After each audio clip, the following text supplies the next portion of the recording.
Morning. मैं Dilkhush DK sir आज आप सभी का इस क्लास में बेहतरीन तरीके से स्वागत करता हूँ। आशा करता हूँ आप लोग बहुत अच्छे होंगे, एकदम चुस्त दुरुस्त मस्त।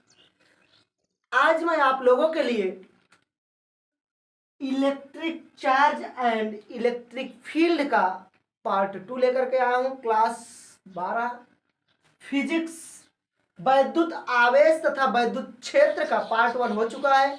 अगर अभी तक आप पार्ट 1 नहीं देखे हैं तो जा करके नीचे पहले पार्ट 1 को देख करके आइए, जिसमें हम पढ़े थे वैद्युत आवेश के बारे में पढ़े थे, कूलाम्स के नियम के बारे में पढ़े थे, आवेश संरक्षण का नियम पढ़े थे, अध्यारोपण का सिद्धांत पढ़े थे, अनेक आवेशों के कारण लगने वाला बल पढ़े थे, आवेशों की क्वांटीकृत प्रकृति पढ़े थे, वैद्युत क्षेत्र पढ़े थे, कूलाम के नियम का सदिश स्वरूप पढ़े थे, और उसके बाद वैद्युत बल रेखाएं तथा उनके गुणों को हम पढ़ चुके थे। आज हम इसके आगे से पढ़ेंगे, जो हमारी वैद्युत क्षेत्र की तीव्रता होती है उसके बारे में हम जानेंगे। जानने से पहले एक बात याद रखना, जीवन में कभी पढ़ने से मत थकना, इससे मत हार मानना, क्योंकि पढ़ाई ही एक ऐसी चीज है जो आपको दूसरों से आगे लेके जा सकती है, और कोई भी ऐसी चीज नहीं जो आपको दूसरों से आगे लेके जाए। इसी के साथ चलो हम अपने टॉपिक को स्टार्ट करते हैं, पढ़ना शुरू करते हैं। हमें जो पढ़ना है, इन नालायक को देखते हैं, इस क्या कहना चाह रही है इसके चक्कर में पढ़ते हैं हम। वैद्युत क्षेत्र तो हम पढ़ ही चुके थे। वैद्युत क्षेत्र का मतलब होता है किसी भी आवेश समुदाय के चारों ओर का वह क्षेत्र जहां हमें आकर्षण तथा प्रतिकर्षण बल का अनुभव होता है, उसी को हम वैद्युत क्षेत्र कहते हैं। किसी आवेश समुदाय के चारों ओर का वह क्षेत्र जहां हमें आकर्षण तथा प्रतिकर्षण बल का अनुभव होता है, उसी को हम इलेक्ट्रिक फील्ड कहते थे। आज उसी की इंटेंसिटी जो है उसके बारे में पढ़ेंगे। इंटेंसिटी इलेक्ट्रिक फील्ड, इंटेंसिटी मतलब आप वही वैद्युत क्षेत्र की तीव्रता, इसके बारे में जानेंगे। ये होती क्या है? वैद्युत क्षेत्र की तीव्रता जो होती है, किसी भी वैद्युत क्षेत्र में, लिख लेते हैं, लिख के आसानी से आराम से पढ़ेंगे। किसी वैद्युत क्षेत्र में, किसी वैद्युत क्षेत्र में, किसी वैद्युत क्षेत्र में परीक्षण आवेश पर लगने वाला बल, परीक्षण आवेश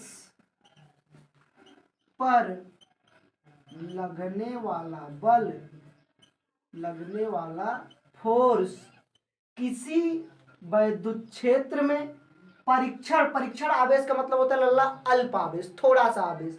जानते हो कि प्रकृति में थोड़ा बहुत तो आवेश रहता है, ये चारों तरफ पृथ्वी के आवेश यही, उसी को हम परीक्षण आवेश कहते हैं, अल्प आवेश कहते हैं।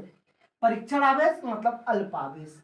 किसी वैद्युत क्षेत्र में परीक्षण आवेश पर लगने वाला बल तथा उस परीक्षण आवेश के, उस परीक्षण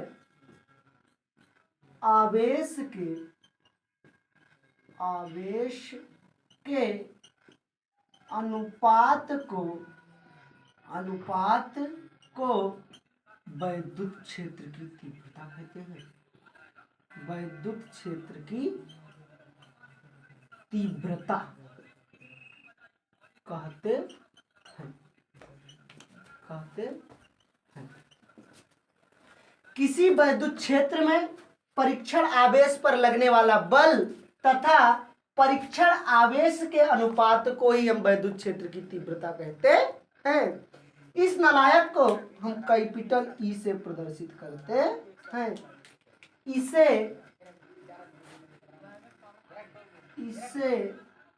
कैपिटल बड़का भैया ई, बड़का ई, इसे कैपिटल ई से व्यक्त करते हैं,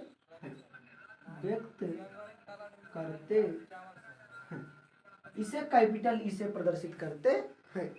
यह एक सदिश राशि है, यह एक वेक्टर क्वांटिटी है, यह एक सदिश, इसमें दिशा भी होगी, चलो भैया इस दिशा पे चलना है, बता के जाएगी। यह एक सदिश राशि है, यह एक कैसी राशि है, वेक्टर क्वांटिटी है, यह एक सदिश राशि है। अब तुमसे कोई पूछे वैद्युत क्षेत्र की तीव्रता क्या है, तो आंख बंद करके बता देना।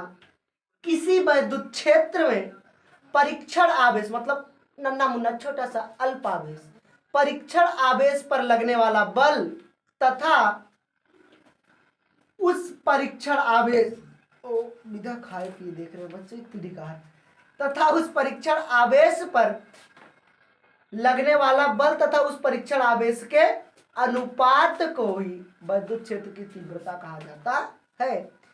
इसे ई से प्रदर्शित करते हैं। यह एक सदिश राशि है। फिर से एक बार सुन लो। किसी वैद्युत क्षेत्र में परीक्षण आवेश पर लगने वाला बल तथा उस परीक्षण आवेश के अनुपात को वैद्युत क्षेत्र की तीव्रता कहते हैं। इसे कैपिटल ई से प्रदर्शित करते हैं। यह एक सदिश राशि है। अगर हम मान ले, यहां से देखो, अगर मान लिया जाए, माना कोई परीक्षण आवेश क्यू नॉट है, माना कोई परीक्षण आवेश अर्थात अल्प आवेश इसे कह सकते हो, अल्प आवेश क्यू नॉट है तथा इस पर लगने वाला बल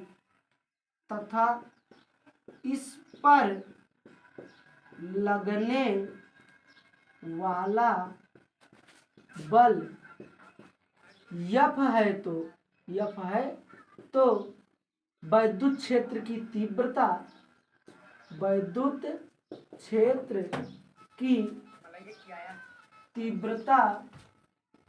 ई बराबर, वैद्युत क्षेत्र की तीव्रता ई बराबर कैपिटल ई प्रदर्शित करते हैं।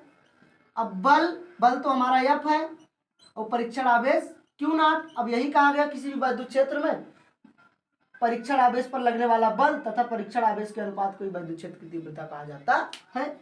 इसे इस प्रदर्शित करते हैं। टी बराबर F upon Q not, simple सा एकदम। ई बराबर एफ अपान क्यू नॉट, या यहां से याद करना चाहो, बल तथा परीक्षण आवेश के अनुपात को वैद्युत क्षेत्र की तीव्रता कहते हैं। इसे इस प्रदर्शित करते हैं, एक सदिश राशि है। ऐसे सूत्र याद रहेगा, कौनो डिफिनीशन बना सकते हो। सूत्र को याद कर लो, डिफिनीशन ऑटोमेटिक पता चल जाएगी। अब यहां से अगर बात करें अल्लाह मात्रक की, इसका मात्रक क्या हो सकता है, इसको हम किसमें मापेंगे, तौलेंगे किसमें, इसको मात्रक इसका क्या हो सकता है। मात्रक की बात करें तो जानते ही बल चौरवा न्यूटन की देन है, न्यूटन भी तो कम तो था नहीं। बल का मात्रक न्यूटन बटे मतलब प्रति आवेश कूलाम चौरवा देन है, यहाँ न्यूटन प्रति कूलाम। बल का मात्रक क्या होगा, वैद्युत क्षेत्र की तीव्रता का मात्रक न्यूटन प्रति कूलाम। या एक मात्रक इसका और होता है वोल्ट प्रति मीटर।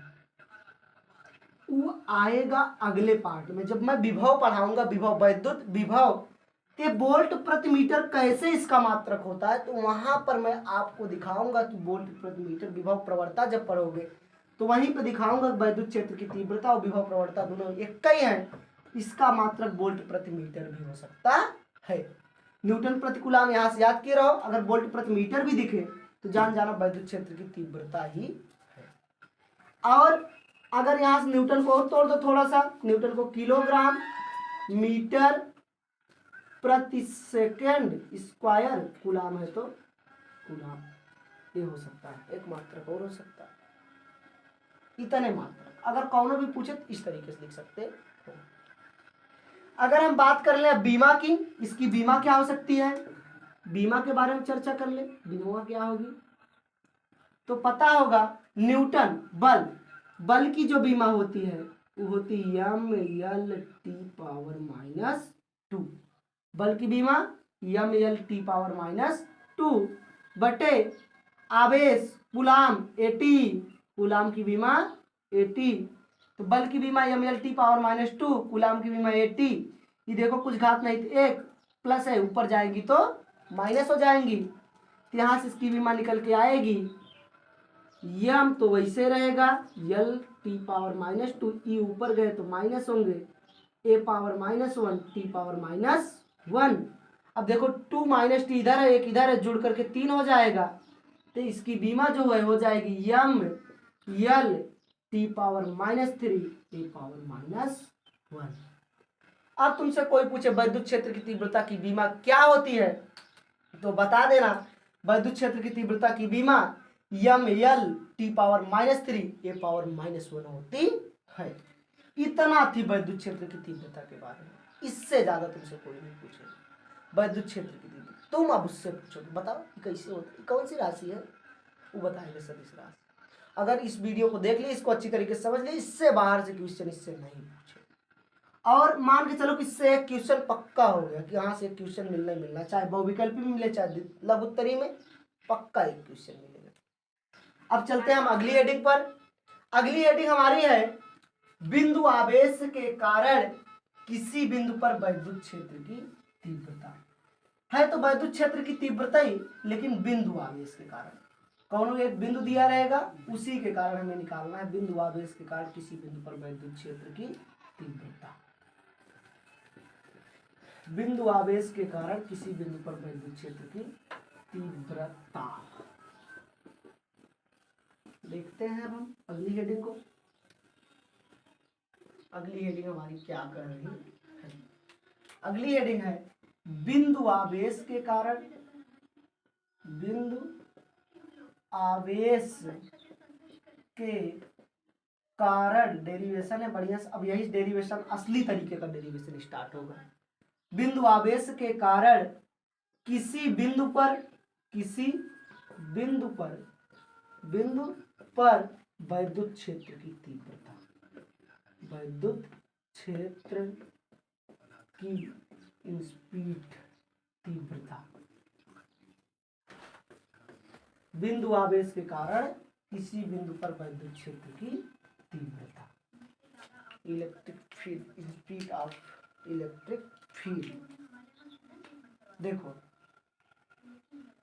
मान लो अगर कोई एक बिंदु ए है, एक बिंदु क्या है ए, जिस पर क्यू आवेश उपस्थित है, जिस पर क्यू आवेश उपस्थित है। माना एक बिंदु है जिस पर क्यू आवेश उपस्थित है, इससे आर दूरी पर, इससे आर दूरी पर एक बिंदु बी है, आर दूरी पर एक बिंदु बी है जिस पर परीक्षण आवेश क्यू नॉट स्थित है। तो बिंदु आवेश के कारण, इस बिंदु के कारण इस बिंदु बी पर उत्पन्न विद्युत क्षेत्र की तीव्रता, यहाँ पर इन दोनों आवेशों के बीच लगने वाला बल F होगा। कूलाम के नियम के अनुसार अगर दो आवेश आ गए तो बल लगेगा F। उत्पन्न विद्युत क्षेत्र की तीव्रता E हो, विद्युत क्षेत्र की तीव्रता क्या हो, E हो। यही जो हमें ज्ञात करनी है। एक बिंदु मान लेना ए जिस पर क्यू आवेश स्थित है, तथा दूसरा बिंदु बी जिस पर क्यू नॉट आवेश स्थित है। इन दोनों के बीच की दूरी r, इन पर लगने वाला बल F है। तो कूलाम के नियम से देखो, अब इसको मैं लिखूंगा नहीं, हिंदी अपने आप से आप लोग लिख लेना। बता दे रहा हूं एक बार क्या लिखोगे, चित्र से ही लिखना होगा। अगर बच्चों चित्र समझ गए, मेरे लायको मेरे हीरो, अगर चित्र को समझ गए आप लोग अच्छी तरीके से, तो ये लिखने में बिल्कुल दिक्कत नहीं होगी। क्या है इसमें, क्या है, माना एक बिंदु ए जिस पर क्यू आवेश उपस्थित है, तथा उससे आर दूरी पर एक बिंदु बी है जिस पर क्यू नॉट आवेश उपस्थित है। इनके का मतलब क्यू तथा क्यू नॉट के कारण लगने वाला जो बल है F है, इनके बीच उत्पन्न विद्युत क्षेत्र की तीव्रता E है, जिसका हमें व्यंजक प्राप्त करना है। अगर तुम्हें कभी भी दो आवेश और उनके बीच की दूरी दिख जाए तो बिना सोचे समझे कूलाम चोरवा का नियम याद कर लिया करो।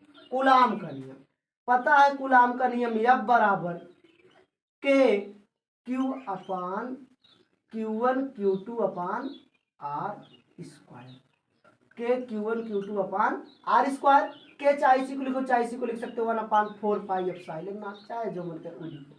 के छोटा पड़ता था इसलिए लिख देते थे। F बराबर 1/4 pi epsilon not Q1 Q2 upon R square. यही कूलाम का नियम होता है। अगर दो ठो आवेश कभी भी दिख जाए और उनके बीच की दूरी दिख जाए तो बिना सोचे समझे कूलाम के नियम से, कूलाम के नियम से, लॉ ऑफ कूलाम, कूलाम के नियम से या कूलाम के नियमानुसार। कूलाम का नियम कहता है जो बल होता है वो उन दोनों आवेशों के गुणनफल के समानुपाती तथा उनके बीच की दूरी के वर्ग के व्युत्क्रमानुपाती होता है। दोनों आवेश जो है, एक आवेश Q है, दूसरा आवेश Q नॉट, तो F बराबर 1/4 pi epsilon not Q not upon R है तो R को तो R स्क्वायर ही लिखोगे। इसको मान लो इक्वेशन फर्स्ट, समीकरण 1। अब दूसरा जो लिखोगे वैद्युत क्षेत्र की तीव्रता की परिभाषा से, definition of electric field, speed of electric field. वैद्युत क्षेत्र की तीव्रता की परिभाषा से, वैद्युत क्षेत्र की तीव्रता की परिभाषा से, वैद्युत क्षेत्र की तीव्रता की परिभाषा से। अब पता होगा वैद्युत क्षेत्र की तीव्रता की परिभाषा यही कहती है E बराबर F upon Q not, E बराबर F upon Q not, E बराबर F अपान Q नॉट। तो समीकरण 1 से F का मान रखने पर, F के स्थान पे F का मान उठा के रख दो। समीकरण 1 से F का मान रखने पर, समीकरण 1 से F का मान, ये तो वही रहेगा। अब F बराबर पता है तुमको 1/4 pi epsilon not Q not upon R square, तो E बराबर मिल जाएगा, F के स्थान पे ही रखोगे 1/4 pi epsilon not Q not upon R square, पूरे का बटा Q नॉट है Q नॉट, इसके नीचे 1 लगा सकते हो, सबसे नीचे का बटा सबसे ऊपर ये वाला बटा इसके पास जाएगा, तो यहां से हो जाएगा E बराबर 1/4 pi epsilon not Q not upon R square Q not. E एक जाएगा तो कुछ नहीं परिवर्तन, लेकिन R स्क्वायर के पास ही Q नॉट जाएगा, Q नॉट हो जाएगा। अगर ऊपर नीचे कुछ मिलता जुलता रहे तो कट हो जाता है, Q नॉट कैंसिल, यहां से हमारा बच जाएगा E बराबर 1/4 pi epsilon not Q upon R square. यही हमारा सूत्र होता है बिंदु आवेश के कारण किसी बिंदु पर वैद्युत क्षेत्र की तीव्रता। अब तुमसे कोई पूछे बिंदु आवेश के कारण किसी बिंदु पर वैद्युत क्षेत्र की तीव्रता का व्यंजक क्या होता है, तो आंख मूंद कर बता देना E बराबर 1/4 pi epsilon not Q upon R square, या और शॉर्टकट में बताना हो तो E बराबर KQ अपान R स्क्वायर। समझ में आया? आशा करता हूँ सरल डेरिवेशन था, आंख मूंद करके समझ गए होंगे। लेना चाहो तो इसका एक स्क्रीनशॉट ले सकते हो। फिर चलते हैं हम अगले टॉपिक पर, वैद्युत द्विध्रुव क्या होता है उसके बारे में हम जानते हैं। वैद्युत द्विध्रुव के बारे में हम जानकारी प्राप्त करेंगे। वैद्युत द्विध्रुव अब पढ़ेंगे बच्चों हम वैद्युत द्विध्रुव। वैद्युत द्विध्रुव का मतलब होता है, देखो खंभा, देखो खंभा इलेक्ट्रिक पोल, पोल देखो लेकिन अब इलेक्ट्रिक पोल वाला, द्विध्रुव मतलब पोल, इलेक्ट्रिक पोल, जिसे NaCl प्लस माइनस, मतलब वैद्युत द्विध्रुव एक ऐसा निकाय है, वैद्युत द्विध्रुव एक ऐसा निकाय है, एक ऐसा निकाय है जिसमें दो समान तथा विपरीत प्रकृति प्रकृति के आवेश एक दूसरे से अल्प दूरी पर स्थित होते हैं। अल्प दूरी पर स्थित होते हैं उसे हेडिंग कहते हैं, उसे वैद्युत द्विध्रुव कहते हैं। वैद्युत द्विध्रुव कहते हैं, उसे वैद्युत द्विध्रुव कहते हैं। वैद्युत द्विध्रुव एक ऐसा निकाय है जिसमें दो समान तथा विपरीत प्रकृति के आवेश एक दूसरे से अल्प दूरी पर स्थित होते हैं, उसे वैद्युत द्विध्रुव कहते हैं। जैसे हो जाए HCl, hydrogen plus chlorine minus, NaCl, मतलब कुछ भी हो लेकिन जिसमें दो समान तथा विपरीत प्रकृति के आवेश उपस्थित हो, आदि लिख सकते हो। ऐसे बहुत सारे हो सकते हैं। मतलब ये एक पोल की तरह होगा, खोखला होगा, जिसमें दो ठो सिरे होंगे। मान लो एक सिरा ए दूसरा बी, जिस पर दो आवेश, लेकिन इनकी प्रकृति कैसी होगी? विपरीत। दो समान Q दोनों रहेंगे, दो समान आवेश रहेंगे, लेकिन इनकी प्रकृति एक प्लस तो एक माइनस। इसका मध्यबिंदु भी होगा, पोल का मध्यबिंदु मान लो O है, पोल का मध्यबिंदु O, तो यहाँ से बिंदु A से इसकी दूरी जो होगी L, इधर भी मान लो जितना इधर बीचों बीच है तो इधर भी L, दोनों मिलाओगे तो L में मिलाओगे तो पूरा हो जाएगा 2L। यही पूरा हमारा वैद्युत द्विध्रुव होता है। वैद्युत द्विध्रुव एक ऐसा निकाय जिसमें दो समान तथा विपरीत प्रकृति के आवेश एक दूसरे से अल्प दूरी पर स्थित होते हैं। अल्प दूरी 2L है। अब वैद्युत द्विध्रुव का मध्यबिंदु वो है, इधर L दोनों में बट गया, L में डिवाइड हो गया। ये बहुत अल्प दूरी होती है, ना के बराबर, एकदम मान के चलो 0 से कम होती है, एकदम ना के बराबर, मतलब 0.000000, मतलब बहुत कम होती है। इसी को हम वैद्युत द्विध्रुव कहते हैं। ये जो दिख रहा है सामने स्ट्रक्चर, यही हमारा वैद्युत द्विध्रुव, जिसमें दो समान तथा विपरीत प्रकृति के आवेश एक दूसरे से अल्प दूरी पर स्थित होते हैं। अब अगर थोड़ा सा आगे इसी में और बढ़ा लिया जाए, स्थित होते हैं यदि इनमें से किसी एक आवेश, यदि इनमें से किसी एक आवेश, कोई एक आवेश, चाहे ये वाला चाहे वाला, चिन्ह से मतलब नहीं, कोई एक, किसी एक आवेश तथा उनके बीच की अल्प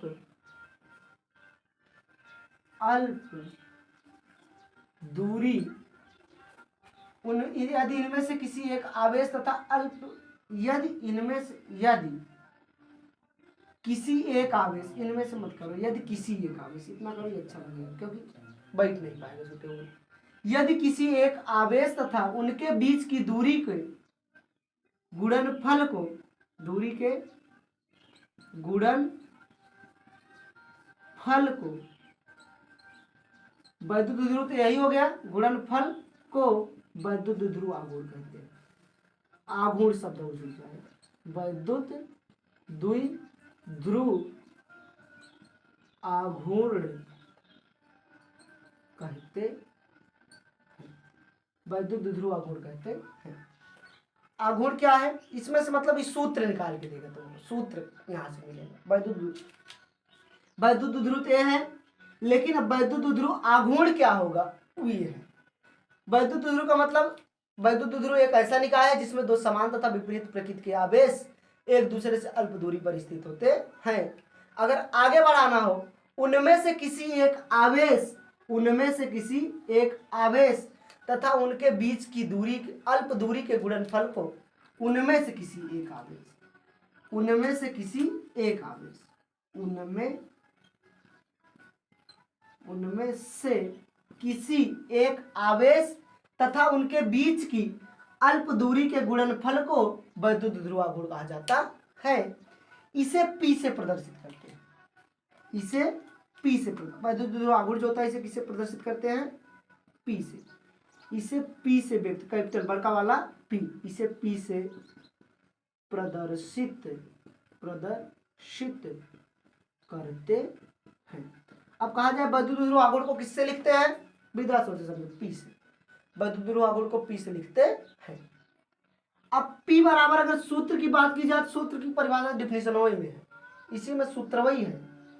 देखो कहा इनमें से कोई एक आवेश, चिन्ह से मतलब नहीं, एक आवेश की उठा लो तथा इनके बीच की अल्प दूरी 2l, तो P बराबर Q इंटू 2l, जहां P वैद्युत ध्रुवागुण है, जहां P क्या है?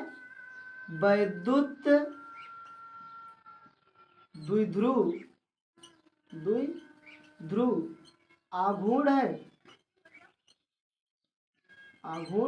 है तथा Q आवेश है और 2l अल्प दूरी है। ये होता है P बराबर Q इंटू 2l। ये देखने में छोटा लेकिन इस सूत्र का यूज बहुत है, देखते रहो। ये पूछा जाए कि ना पूछा जाए, लेकिन इससे ही दो बड़े बड़े भी महारथी जो पढ़े हुए हैं, अक्षीय स्थित निरक्षीय स्थित, उनका डेरिवेशन इससे ही होगा। इस सूत्र का बहुत योगदान है, इस सूत्र को ध्यान से देख लो। P बराबर Q इंटू 2l, P बराबर Q इंटू 2l। अब अगर मात्रक की बात की जाए, इसका मात्रक क्या हो सकता है?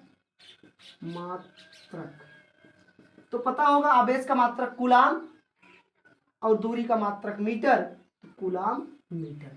इसका मात्रक क्या हो सकता है? Coulomb metre. अगर बीमा की बात की जाए, बीमा क्या हो सकती है इसकी बीमा जो होगी,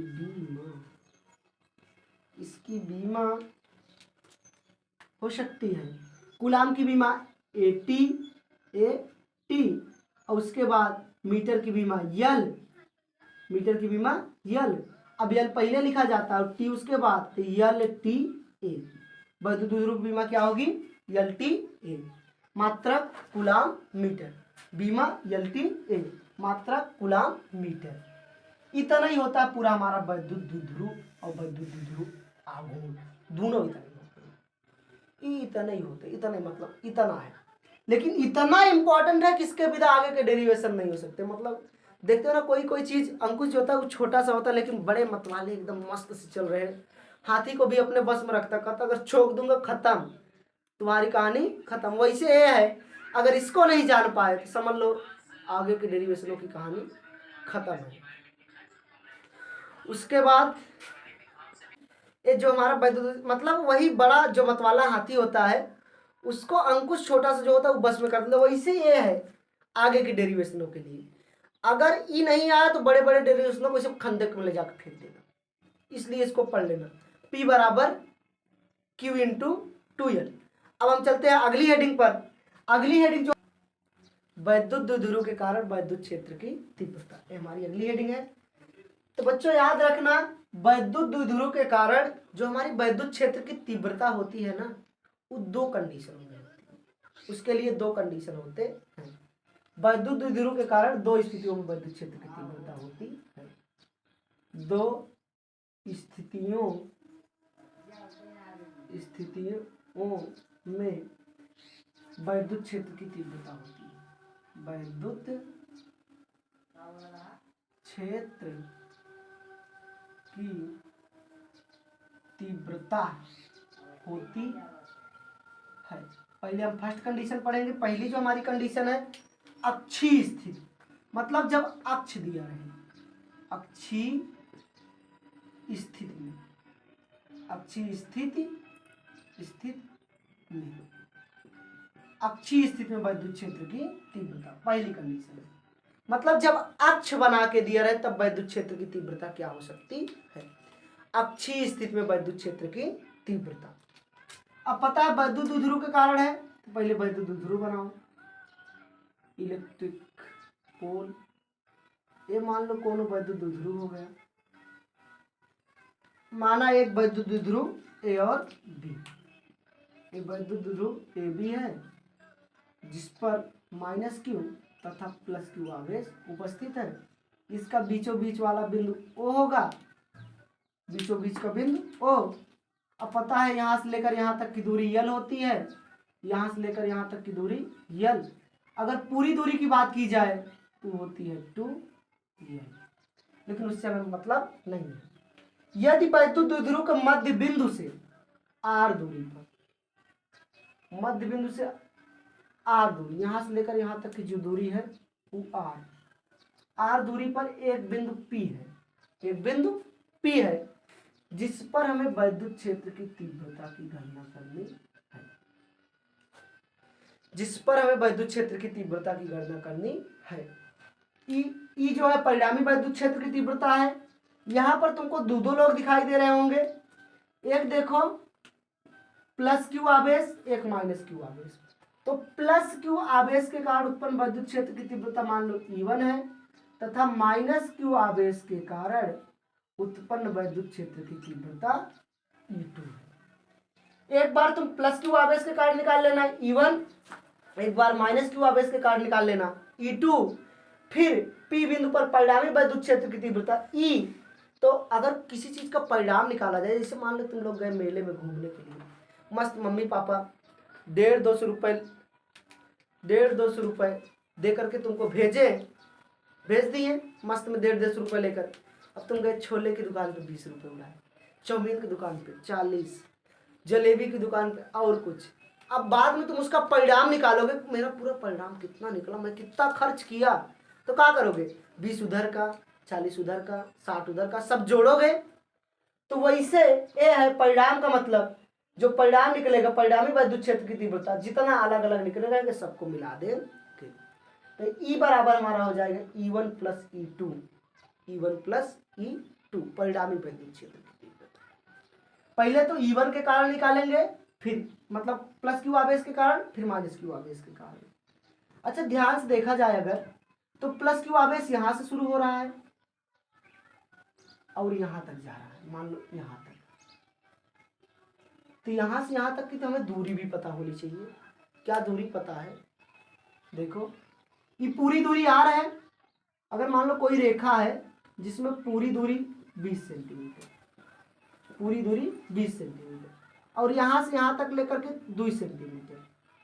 अब तुमसे कोई इधर की दूरी पूछे तो बता दो कि इधर 18 तो होगी, 20 है, 20 में से ये वाला निकल गया, ये वाला भाग खत्म, जो बचा हुआ 18 होगा। लेकिन 18 मिलता है इसी 20 में से 2 घटाते हो तब। तो वही अगर यहां से लेकर यहां तक, O से लेकर P तक की पूरी दूरी R है और इतनी दूरी L है, हमको चाहिए B से लेकर P तक की, तो इसी R में से L को घटा दो। तो यहां से लेकर यहां तक की दूरी हो जाएगी R माइनस L, पूरी दूरी में से ये वाली दूरी घटा दो, R माइनस L। ऐसे कहा जाए यहां से लेकर यहां तक, अगर यहां से लेकर यहां तक की दूरी कह दी जाए पूरी A से लेकर P तक, तो यहां तक तो R है, ये बचा है इतना, इसको भी इसी में शामिल कर लो, R प्लस L। जैसे 20 है और 5 आगे बढ़ा दिया जाए और थोड़ा सा आगे चले जाओ, 20 5 25, वैसे R है, R में थोड़ा सा और बढ़ा लो, R प्लस L हो जाएगी, R plus L, R plus L, ये हो जाएगी R माइनस L, ये हो जाएगी। इतना ही है चित्र। अगर चित्र आ गया तो डेरिवेशन ऑटोमेटिक हो जाएगा, चित्र समझ गया तो डेरिवेशन खुद हो जाएगा। चित्र में कुछ नहीं है, केवल करना इतना ही है, एक वैद्युत द्विध्रुव छापना है AB, जिस पर माइनस क्यू तथा प्लस क्यू आवेश उपस्थित हो, इनके बीच मध्य बिंदु O, इसके मध्य बिंदु से R दूरी पर एक बिंदु P लेना है जिस पर परिणामी वैद्युत क्षेत्र की तीव्रता की गणना करनी है। उसके बाद प्लस क्यू आवेश के कारण उत्पन्न वैद्युत क्षेत्र की तीव्रता E1, माइनस क्यू आवेश के कारण उत्पन्न वैद्युत क्षेत्र की तीव्रता E2 है। अब प्लस क्यू आवेश से जो इसकी दूरी है वो R माइनस L, तथा माइनस क्यू आवेश से इसकी जो दूरी है R प्लस L है। तो वही बिंदु आवेश के कारण किसी बिंदु पर वैद्युत क्षेत्र की तीव्रता के व्यंजक से इसका डेरिवेशन हो जाएगा। अब जानते हो बिंदु आवेश के कारण किसी बिंदु पर जो वैद्युत क्षेत्र की तीव्रता का सूत्र होता है, E बराबर पता ही है तुम्हें, K Q upon R square, या इसी को लिख सकते हो 1/4 पाई एप्सिलॉन नॉट, चाहे वो लिखो चाहे डायरेक्ट K लिखो, K Q upon R square, K Q upon R square. इसी सूत्र से देखो इसमें K तो वही रहेगा, क्यू भी वही। अब सदिश राशि इसमें चिन्हों से मतलब तो है नहीं, चिन्ह चाहे प्लस लो चाहे माइनस लो, प्लस ही में हमेशा आएगा। ये सदिश राशि वैद्युत क्षेत्र की तीव्रता, तो क्यू भी वही रहेगा, लेकिन बदलेगी तो बदलेगी केवल दूरी। बी से जब प्लस क्यू आवेश कार्ड निकालोगे तो आर माइनस एल रहेगी, माइनस क्यू आवेश कार्ड आर प्लस एल रहेगी, दूरी बदलेगी और ये दोनों तो सेम ही रहेंगे। चलो देखते हैं, लेकिन इसकी हिंदी कैसे लिखोगे? चित्र के देख के हिंदी लिखनी। एक बार फिर से हिंदी सुन लो, अपने आप से हिंदी लिख लेना। कह देना माना एक वैद्युत द्विध्रुव ए बी जिस पर माइनस क्यू तथा प्लस क्यू आवेश उपस्थित है। वैद्युत द्विध्रुव के मध्य बिंदु ओ से आर दूरी पर एक बिंदु पी है जिस पर परिणामी वैद्युत क्षेत्र की तीव्रता की गणना करनी है। प्लस क्यू आवेश के कारण उत्पन्न वैद्युत क्षेत्र की तीव्रता E1 है तथा माइनस क्यू आवेश के कारण उत्पन्न वैद्युत क्षेत्र की तीव्रता E2 है। और यहां से बिंदु B से लेकर P तक की दूरी R माइनस एल तथा बिंदु A से लेकर P तक की दूरी R प्लस एल है। तो वही बिंदु आवेश के कारण किसी बिंदु पर वैद्युत क्षेत्र की तीव्रता के व्यंजक से प्लस क्यू आवेश के कारण उत्पन्न वैद्युत क्षेत्र की तीव्रता। पहला स्टेप यही होगा, प्लस क्यू आवेश के कारण उत्पन्न वैद्युत क्षेत्र की तीव्रता। पी बिंदु पर लिख सकते हो, कारण पी बिंदु पर उत्पन्न वैद्युत क्षेत्र की तीव्रता। प्लस क्यू आवेश के कारण उत्पन्न पी बिंदु पर वैद्युत क्षेत्र की तीव्रता। प्लस क्यू के कारण क्या उत्पन्न हुई है? E1 और दूरी क्या है? R minus L. ले लो, यहां से लोगे तो E1 होगा, E1 बराबर के तो वही रहेगा, के में कोनो परिवर्तन नहीं। आवेश प्लस हो चाहे माइनस उससे हमें मतलब नहीं है। E बराबर K Q upon R square होता है, तो के भी वही क्यू भी वही, लेकिन आर बदल गया। यहाँ पे आर था, यहाँ पे आर माइनस एल है, स्क्वायर है तो स्क्वायर करोगे ही करोगे, आर माइनस एल का स्क्वायर। T1 बराबर K Q upon R minus L का स्क्वायर। समीकरण नंबर इक्वेशन फर्स्ट। इसी प्रकार माइनस क्यू आवेश के कारण, इसी प्रकार माइनस क्यू आवेश के कारण उत्पन्न पी बिंदु पर उत्पन्न वैद्युत क्षेत्र की तीव्रता, उसको पूरा लिख लेना। पी बिंदु पर उत्पन्न वैद्युत क्षेत्र की तीव्रता। अब देखो माइनस क्यू के कारण E2 है, तो यहां लिखोगे E2 बराबर के तो वही, माइनस क्यू है, माइनस से मतलब नहीं, क्यू भी वही, लेकिन दूरी जो है देखो यहां से लेकर इस नालायक की दूरी ए से लेकर पी तक दूरी है R प्लस एल, स्क्वायर होता है तो स्क्वायर। समीकरण नंबर 2। अतः पी बिंदु पर परिणामी वैद्युत क्षेत्र की तीव्रता, अंतिम में लिखोगे अतः पी बिंदु पर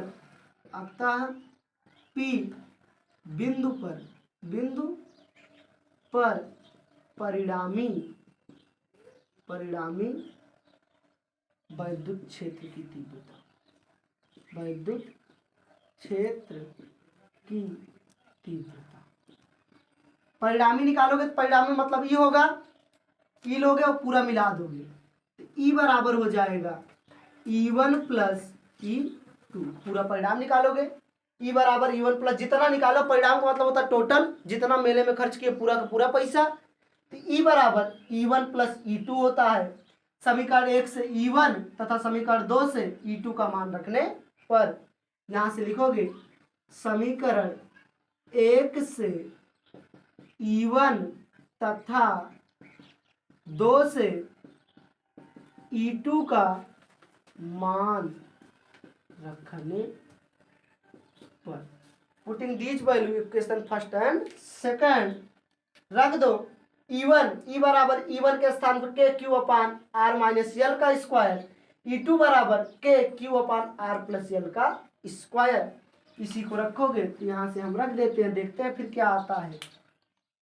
अब रखोगे तो ई बराबर हो जाएगा E1 के स्थान पे K Q upon R minus L का square, K Q upon R minus L का होल स्क्वायर, फिर प्लस, लेकिन ध्यान से देखो ये जो E1 है, E1 ये इस दिशा में है और E2 जो है इसकी दिशा क्या है, विपरीत है, ये इस दिशा में आ रहा था।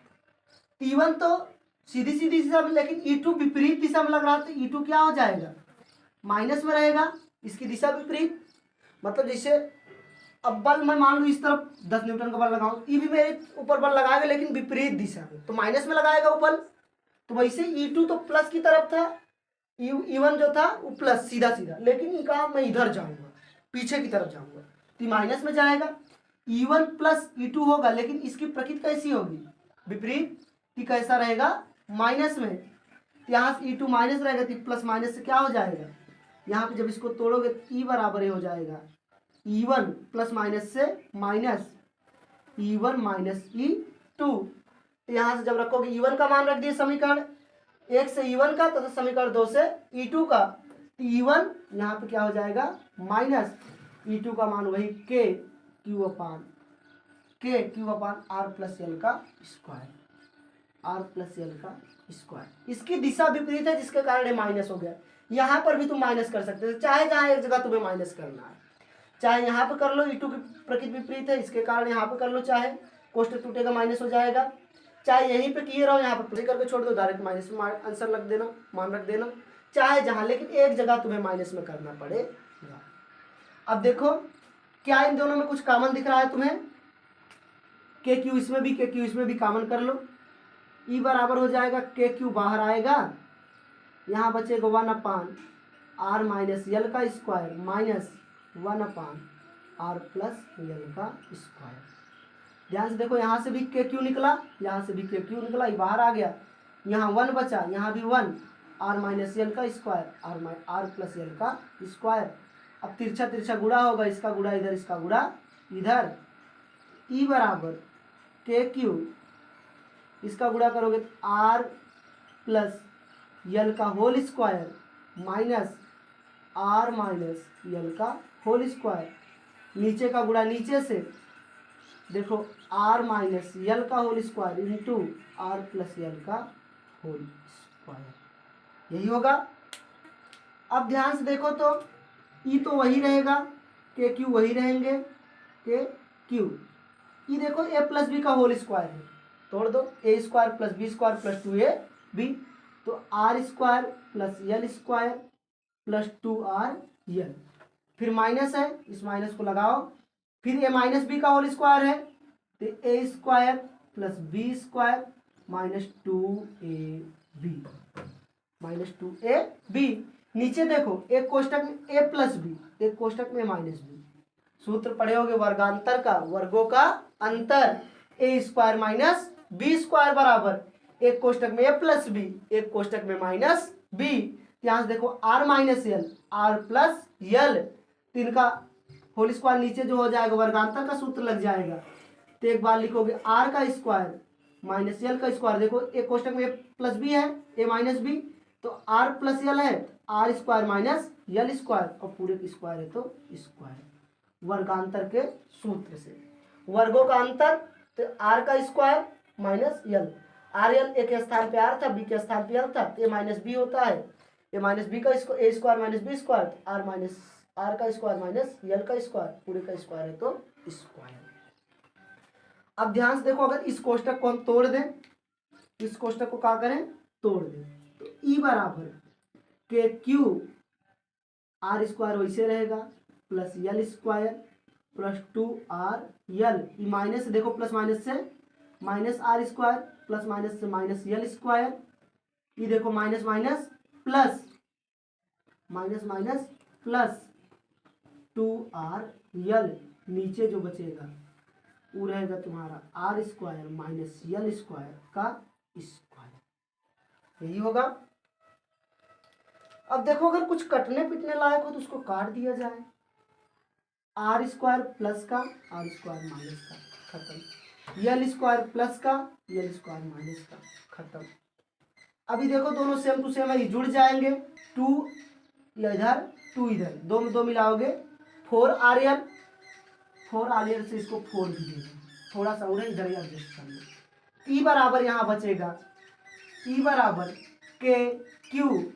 अब देखो 2 में 2 मिलाओगे, चाहे इसे लिख लो इसको, चाहे जोड़ लो, या तो 2 ये भी 2 है, 2 में 2 मिलाओगे 4 आर एल 4। देखो 2 में 2 मिलाओगे 4 आर एल है, तो 4 आर एल।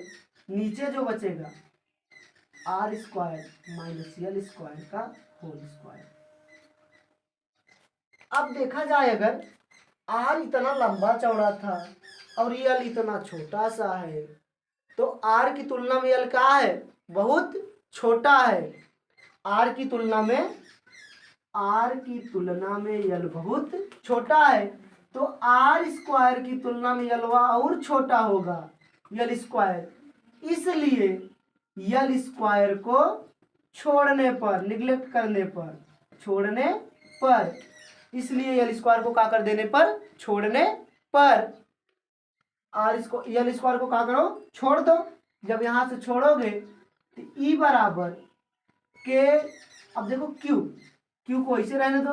अच्छा, ये जो 4 आर एल है इसको लिख दिया जाए 2l इंटू 2r, तो 2 दूनी 4 आर एल, तो वही बात हुई q into 2l into 2r। बात एक ही, चाहे इसे लिखो चाहे इसे लिखो। और पता है हम l को छोड़ चुके हैं, नीचे क्या बचा है आर स्क्वायर, एक स्क्वायर है तो और एक स्क्वायर, एल स्क्वायर तो फिनिश, खत्म, ये गया, टाटा बाय बाय हो गया, इसका बचा यही है। अब देखो ई बराबर हमारा बच जाएगा, ई बराबर, ई ध्यान से देखो, इसी को मैं कह रहा था, यही सूत्र इंपॉर्टेंट है वैद्युत द्विध्रुवा गुण में, यही बार बार बता रहा था। Q इंटू 2l बराबर क्या होता है, पता है हमें, P बराबर Q इंटू 2l। तो जहां ई भैया है वहां पे क्या रख दोगे, P इंटू 2r। नीचे जो बचेगा 2 दूनी 4 आर घाते 4। अब देखो एक आर ऊपर है और 4 आर नीचे, एक आर से एक आर कट जाएगा, एक आर से एक आर कैंसिल हो जाएगा। देखो एक आर से यहाँ एक आर काट दोगे, बचेगा 3 आर। तो हमारा ई बराबर, जो हमारा वैद्युत क्षेत्र की तीव्रता का सूत्र होगा, के 2p, 2 आगे आ जाएगा, 2p अपान 1 घात कटी हुई 3 घात बची है आर क्यू। यही होता है अक्षीय स्थिति में वैद्युत क्षेत्र की तीव्रता का व्यंजक। ई बराबर के 2p अपान आर क्यूब, ई बराबर के 2p अपान आर क्यूब। थोड़ी सी जगह की प्रॉब्लम थी इसलिए एक ही में कर दिया गया, लेकिन मिटाते तो बाद में क्या पता कुछ कंफ्यूजन होता, इसलिए इसका एक बार स्क्रीनशॉट ले लो अच्छे से, फिर अच्छे से इसको देख लो। फिर एक बार मैं इसको फिर से समझा दे रहा हूँ, एक बार इसको फिर से समझ लो, सुन लो, फिर कर लेना अपने आप से। क्या करना है तुम्हें, केवल एक वैद्युत द्विध्रुव बनाना है, एक वैद्युत द्विध्रुव का, एक वैद्युत द्विध्रुव ए भी बना लेना जिस पर माइनस क्यू तथा प्लस क्यू आवेश स्थित हो। वैद्युत द्विध्रुव के मध्य बिंदु ओ से आर दूरी पर एक बिंदु पी ले लेना, आर दूरी पर एक बिंदु पी ले लेना, जिस पर परिणामी वैद्युत क्षेत्र की तीव्रता की गणना करनी होगी। उसके बाद प्लस क्यू आवेश के कारण उत्पन्न वैद्युत क्षेत्र की तीव्रता E1 तथा माइनस क्यू आवेश के कारण वैद्युत क्षेत्र की तीव्रता E2 होगी। तो प्लस क्यू आवेश के कारण जो दूरी होगी वो R माइनस एल, और माइनस क्यू आवेश के कारण जो दूरी होगी R प्लस एल होगी। तो पहले निकालोगे प्लस क्यू आवेश के कारण वैद्युत क्षेत्र की तीव्रता, निकालने का एक ही सूत्र, E बराबर K Q upon R square, लेकिन यही R अंतर है, R एक बार R माइनस एल लेना है, एक बार R प्लस एल लेना है। तो प्लस क्यू आवेश के कारण निकालोगे तो K Q upon R minus L का होल स्क्वायर, समीकरण नंबर 1। इसी प्रकार माइनस क्यू आवेश के कारण उत्पन्न वैद्युत क्षेत्र की तीव्रता तो हो जाएगी E2 बराबर K Q upon R plus L का होल स्क्वायर, समीकरण नंबर 2। चाहे यही माइनस लेना होता है यही ले लो, विपरीत प्रकृति होने के कारण ई माइनस में हो सकता है, नहीं तो पी बिंदु पर उत्पन्न परिणामी वैद्युत क्षेत्र की तीव्रता, तो परिणाम में दोनों का मिलन हो जाता है, योग हो जाता है। तो ई बराबर E1 प्लस माइनस E2, क्योंकि E2 की प्रकृति विपरीत है इसलिए ई बराबर E1 प्लस माइनस E2। अब समीकरण 1 तथा 2 से E1 तथा E2 का मान रखने पर, अब E1 का जो मान है K Q upon R minus L का होल स्क्वायर, माइनस पहले से हो चुका है तो माइनस E2 का मान जो है K Q upon R plus L का होल स्क्वायर। अब दोनों में देखा जाए तो ई बराबर चल ही रहा है, के क्यू कॉमन है तो के क्यू बाहर निकालोगे, उधर बच जाएगा 1 अपान आर माइनस यल का होल स्क्वायर प्लस उधर बचेगा 1 अपान आर प्लस यल का होल स्क्वायर। अब भिन्न हल करना आता ही है, इसका गुणा इधर इसका गुणा इधर कर दोगे तो हो जाएगा ई बराबर इधर जाएगा आर प्लस यल का whole square minus R minus L का होल स्क्वायर, नीचे लिखोगे दोनों को वैसे लिख लो, R plus L into R minus L का होल स्क्वायर, स्क्वायर है तो होल स्क्वायर। अब देखो उधर ऊपर ए प्लस बी का होल स्क्वायर तोड़ोगे R square plus L square plus 2RL, फिर उसका दूसरा वाला तोड़ोगे तो माइनस लगा के, क्योंकि माइनस से पहले R square plus L square minus 2RL, नीचे वर्गांतर का सूत्र वर्गों का अंतर, A square minus B square बराबर होता है एक कोष्टक में माइनस बी एक कोष्टक में प्लस बी, तो यहाँ पर भी आर माइनस यल उसके बाद आर प्लस यल था तो R square minus L square, square था तो पूर्व का स्क्वायर हो गया वर्गांतर के सूत्र से। अब ऊपर कोष्टक तोड़ दोगे तो ई बराबर आर का स्क्वायर प्लस यल का स्क्वायर प्लस 2RL, फिर माइनस में जाएगा ई प्लस है प्लस माइनस से माइनस आर स्क्वायर, फिर माइनस यल स्क्वायर, फिर माइनस माइनस प्लस 2RL। अब नीचे तो वैसे रहेगा R square minus L square का होल स्क्वायर, और ऊपर आर स्क्वायर से आर स्क्वायर कट जाएगा, यल स्क्वायर से यल स्क्वायर कटेगा, 2 में 2 मिलाओगे 4 हो जाएगा इधर, तो ई बराबर के क्यू उसके बाद 4RL बटे R square minus L square का होल स्क्वायर। अब आर स्क्वायर की तुलना में यल स्क्वायर बहुत नन्हा मुन्ना छोटा सा है, इसलिए यल स्क्वायर को छोड़ने पर तो यहां से हो जाएगा ई बराबर ऊपर क्यू के क्यू वैसे रहे और जो 4RL है उसको 2L इंटू 2R में डिवाइड कर दो, 2L इंटू 2R, 2 दूनी 4 ही होगा और RL ही होगा, क्योंकि हमें पता है P बराबर Q इंटू 2L, तो वहां पे हम सूत्र लगा सकते हैं। और नीचे यल स्क्वायर को छोड़ दिए तो आर स्क्वायर का स्क्वायर, उधर Q इंटू 2L के स्थान पे P रखोगे तो K P इंटू 2R, नीचे 2 दूनी 4R, एक आर से ऊपर नीचे कैंसिल हो जाएगा, ऊपर बचेगा K 2P upon R cube, जो कि यही होता है विद्युत क्षेत्र की तीव्रता का अक्षीय स्थिति में सूत्र, अक्षीय स्थिति में व्यंजक यही होता है। ई बराबर चाहे इसी को लिख लो 1/4πε0 2P upon R cube, note किए रहो एकदम उसको दिमाग में, इसको एकदम बैठा लो अच्छी तरीके से। ई बराबर 1/4πε0 चाहे कहो चाहे के 2P अपान आर क्यूब, यही है हमारा अक्षीय स्थिति में विद्युत क्षेत्र की तीव्रता का सूत्र। अब चलते हैं हम निरक्षीय स्थिति में विद्युत क्षेत्र की तीव्रता की व्यंजक की तरफ।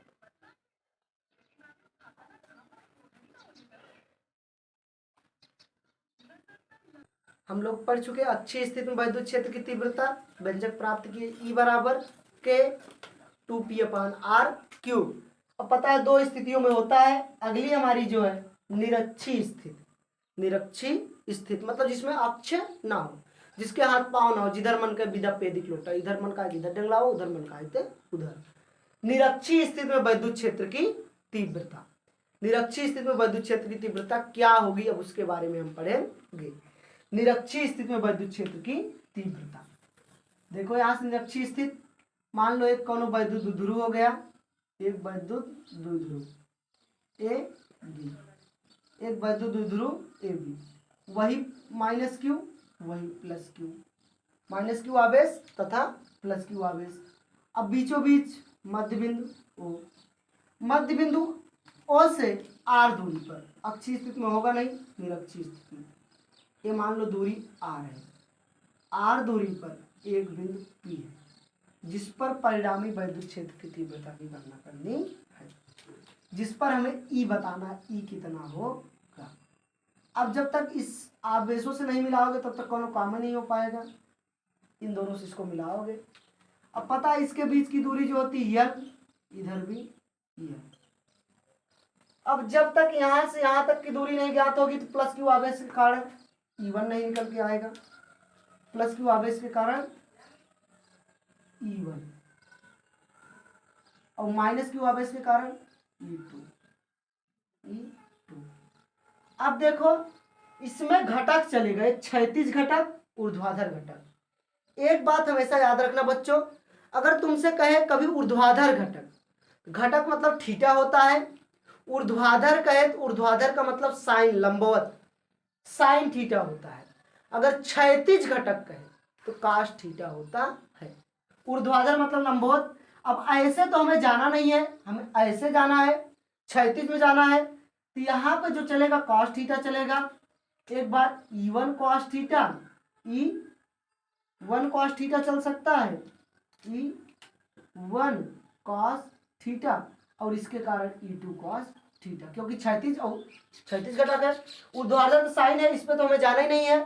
तो एक बार प्लस क्यू आवेश के कारण E1 cos theta, minus q आवेश के कारण E2 कॉस थीटा। अब दूरी कैसे निकालोगे, समस्या बड़ी दूरी की। एक पढ़ोगे समकोण त्रिभुज में पाइथागोरस प्रमेय, ये जो होता है लंबवा, ई कर्ण, ई आधार। पढ़े होगे पाइथागोरस प्रमेय, पाइथागोरस प्रमेय से, पाइथागोरस प्रमेय कहती है कर्ण का स्क्वायर बराबर लंब का स्क्वायर प्लस आधार का स्क्वायर। कर्ण का स्क्वायर बराबर लंब का स्क्वायर प्लस आधार का स्क्वायर। अब देखो जो कर्ण है, कर्ण यहाँ पे कर्णवृत्त ज्ञात करना है, पी से लेकर बी तक। ये भी तो कर्ण, जितना ये आएगा वही सेम टू सेम सब कुछ, एक निकाल लो दूसरा ऑटोमेटिक पता चल जाएगा। कर्ण ही ज्ञात करना है, बीपी ज्ञात करना है, बी ए ज्ञात, पी ए ज्ञात करना है, कुछ भी।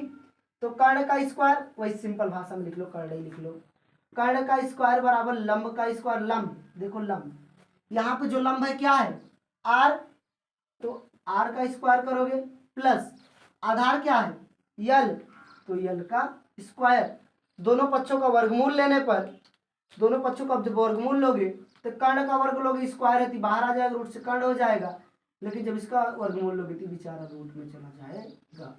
Are square plus L square, कर्ण बराबर R square plus L square, अर्थात ये जो दूरी मिली हमें रूट में R square plus L square. अब जितनी ए होगी उतनी ए भी होगी, R square plus L square, R square plus L square. अब हमें सब कुछ मिल गया है।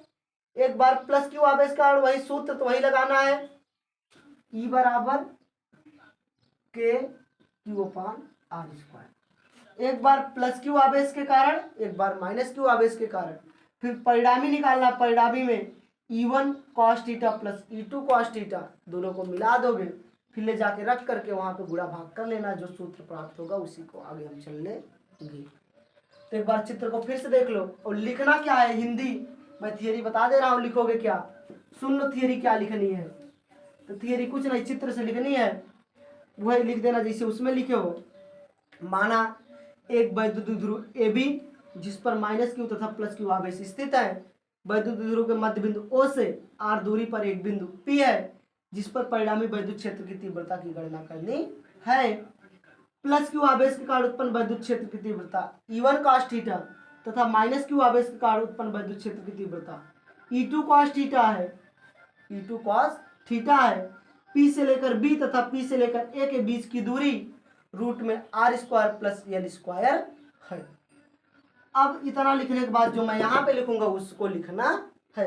देखो मैं क्या लिखता हूँ, तो मैं इस बार सोच रहा हूँ पहले परिणामी निकाल लिया जाए। P बिंदु पर परिणामी वैद्युत क्षेत्र की तीव्रता, P बिंदु पर परिणामी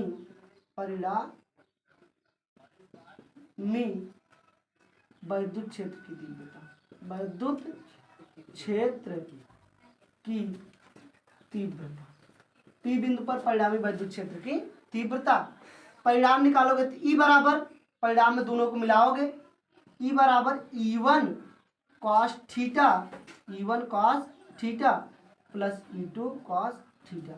अब पता ही है परिणाम का मतलब दोनों का योग, E1 cos theta plus E2 cos theta, ये हमारा परिणाम हो गया। अब E1 और E2 का मान निकाल के अगर इसी में रख दे, इसको मान लो समीकरण 1। अब E1 और E2 का मान निकाल लो, समीकरण E1 में E1 तथा E2 का मान रखने पर ऑटोमेटिक हल हो जाएगा। अच्छा बच्चों ये पढ़े होगे, अगर किसी संख्या के ऊपर करड़ी हो, करड़ी हटानी हो तो उस पर 1/2 घात लगा दो, करड़ी ऑटोमेटिक हट जाएगी। और गुणा में आधार बराबर हो तो घातें जुड़ ही जाती हैं, इतना तो जानते ही होंगे, नन्हे मुन्ने गधैया गोल में सिखाया जाता है। आगे उसकी जरूरत पड़ेगी तो हम बताएंगे कहाँ करना है उसको। अब निकालो प्लस क्यू आवेश के कारण, प्लस क्यू आवेश जैसे पुराने में लिखे थे, आवेश के कारण पी बिंदु पर वैद्युत क्षेत्र। अब प्लस क्यू आवेश के कारण जो उत्पन्न है पी बिंदु पर E1 है, E1 बराबर E1 cos थीटा, E1 ही लिख लो, cos थीटा तो यहाँ पहले से लिख लिया। E1 बराबर Q वही रहेगा, K भी वही, Q भी वही, लेकिन R जो इसकी है R square plus L square, root में R square plus L square का स्क्वायर। देखो स्क्वायर सूत्र वाला होता है K Q upon R square, तो वैसे R square plus L square का स्क्वायर। अगर हम देखो यहाँ से किसी संख्या के ऊपर रूट हो, रूट करड़ी हो, अगर रूट में 2 है उसका स्क्वायर कर दे तो रूट से तुरंत बाहर निकल जाता है। तो वैसे ही रूट में अगर इस पूरे का स्क्वायर करेंगे तो रूट से बाहर ढकेल उठेगा, बाहर डंगला जाएगा, वो बाहर निकल जाएगा।